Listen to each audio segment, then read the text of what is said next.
புத்தியீன வாலிபன். நான் என் வீட்டின் ஜன்னல் அருகே நின்று பலகனி வழியாய் பார்த்தபோது பேதையர்களாகிய வாலிபர்களுக்குள்ளே ஒரு புத்தியீன வாலிபனை கண்டு அவனை கவனித்தேன். வேசித்தன பாவத்திற்கு விரோதமாக எச்சரிப்பு சொல்லப்படும் போது புத்தியில்லாத ஒரு வாலிபனை பற்றி இங்கு எடுத்துக்காட்டாக சொல்லப்பட்டிருக்கிறது.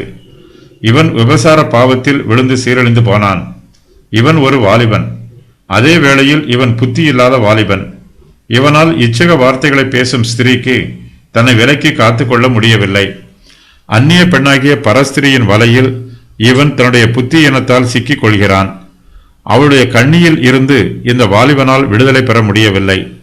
புத்தியீனர்கள் கர்த்தருடைய வார்த்தைக்கு செவி கொடுக்க மாட்டார்கள், பாவத்தை பரியாசம் பண்ணுவார்கள், பாவத்திற்கு விரோதமாக விலகி ஜீவிக்க மாட்டார்கள். வேசிகளை பற்றிய எச்சரிப்பு ஞானிகளுக்கும் புத்திமான்களுக்கும் சொல்லப்படுவது போல பேதைகளுக்கும் புத்தியீனருக்கும் சொல்லப்படுகிறது. வாலிபருக்கு எச்சரிப்பு கொடுக்கப்படுவது போல வயதானவருக்கும் எச்சரிப்பு கொடுக்கப்படுகிறது.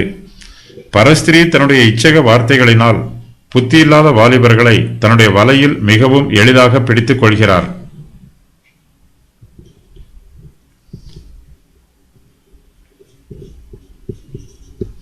அவருடைய பார்வையும் பேச்சும் பாவம் நிரம்பியதாகவும் இச்சகம் நிரம்பியதாகவும் இருக்கிறது.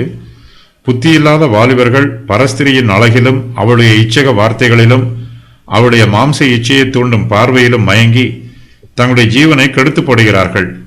புத்தியீனமான வாலிபனை பற்றிய செய்தி இங்கு ஒரு உவமையாக சொல்லப்பட்டாலும் இதை போன்ற உண்மை சம்பவங்கள் இந்த பிரபஞ்சத்தில் ஏராளமாய் நடைபெறுகிறது.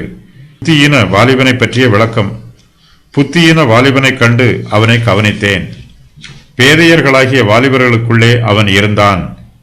அவன் மாலை மயங்கும் அஸ்தமன நேரத்தில் பரஸ்திரியின் தெருவழியாக போனான். அவள் இருக்கும் சந்துக்கடுத்த தெருவில் சென்றான். இரவின் இருண்ட அந்தகாரத்தில் அவளுடைய வீட்டு வழியாய் சென்றான். வேசி அவனுக்கு எதிர்பட்டாள்.